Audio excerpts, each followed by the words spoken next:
All right. So I've been working on this little game for quite a while now, probably month and a half. But we do have a little bit of progress. I did post a video about the ragdoll system, and I've been using that in this little game. It's a little arena game. And let's start up a little instance here. So as you can see, we have the active ragdoll system going. And this is getting a little bit rough here. I don't have an HP system yet. That's kind of what I'm going to work on this video. A little bit of a cheap blood system. But as you can see, they kind of just pile up. And they do have idle animations if you're not aggroed to them, or they don't aggro to you. And then, if they're in a certain distance, they'll just walk towards you. And once they get close to you, they start to run and get into the full attack aggro, like this. And then we can just take all these guys out. They do have multiple hitboxes. We have a hitbox on the chest, which will just play a regular ragdoll, kind of at an angle.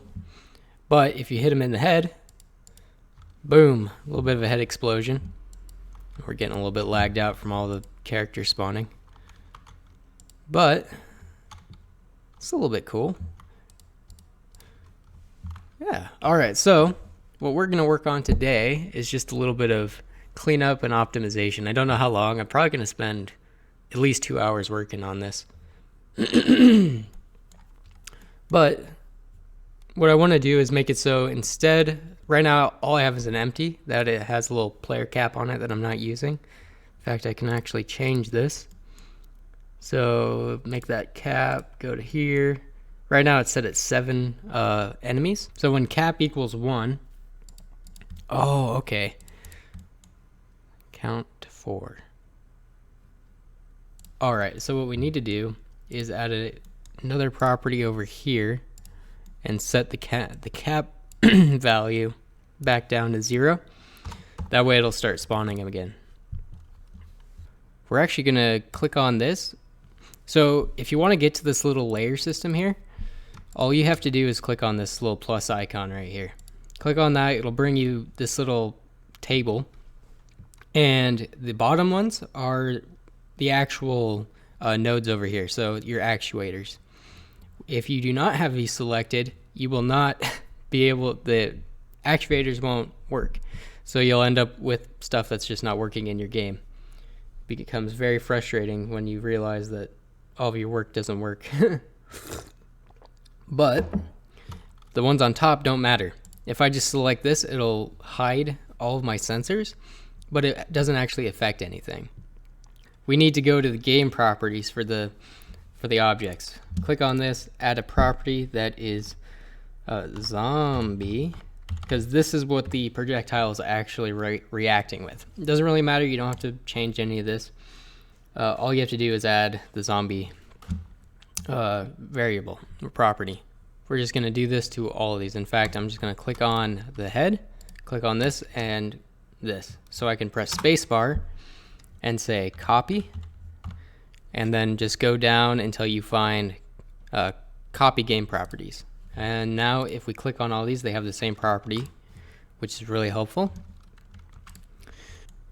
So when the count is less than 4, because that's our average. So let's just go in here, kill a bunch of these guys. Okay, we got 5, and then we got a couple more over here. So we have 3 more. Boo. Oh, not a headshot? There we go. Yeah, see, now it's working. We got them spawning in again. The next deal is making it so they don't stand on each other like that. We gotta find out a system that's actually gonna work here. In fact, I think what I'll do, because I don't want it to collide with itself, is just put them, so let's try it on the head first. That way they're not standing on each other. Okay. This is ridiculous. Fun stuff. Let's do this. Okay, now we want to connect this guy.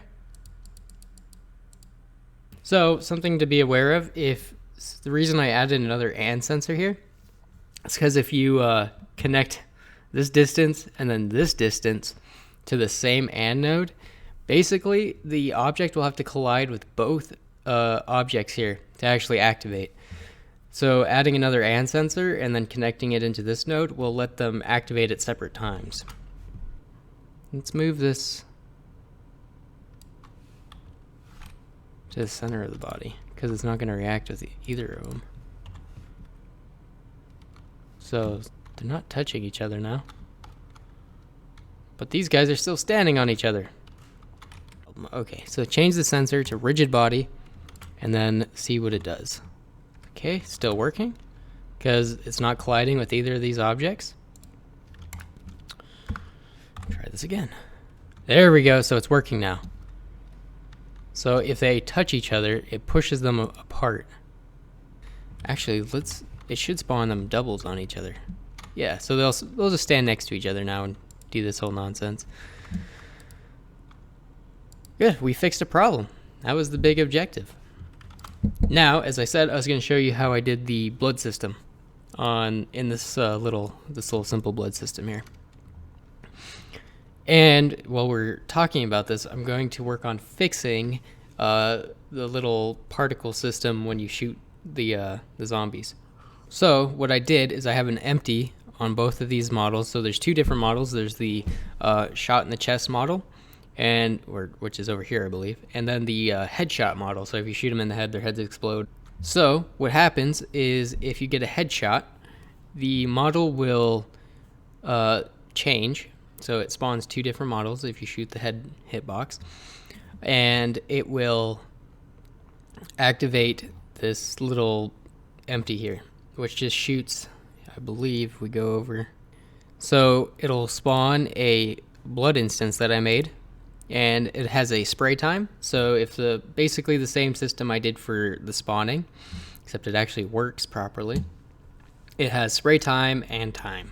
So it'll spray first, it'll spurt out, and then it'll stop. So it's not just spurting out blood the entire time and killing your frame rate.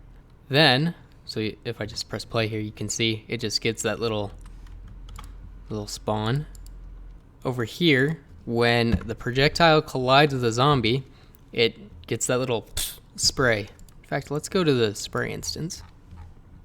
Over here, these are the original cubes. So all I did was make 3 cubes, and they all have different motion set.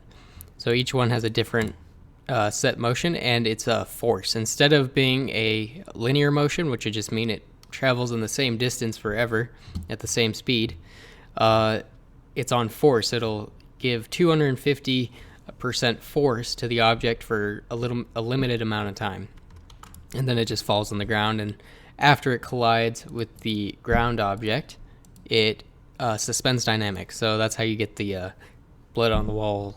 So I just duplicated that 3 times, and then you get this. It's pretty cool.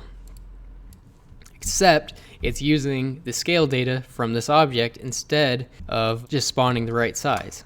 So I think if I click on this and then apply the scale to the main object. Okay, so now we have a different type of problem here.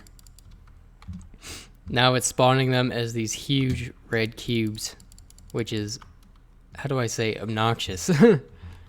So let's see if we can fix that. Well, we got something a little bit better, I guess.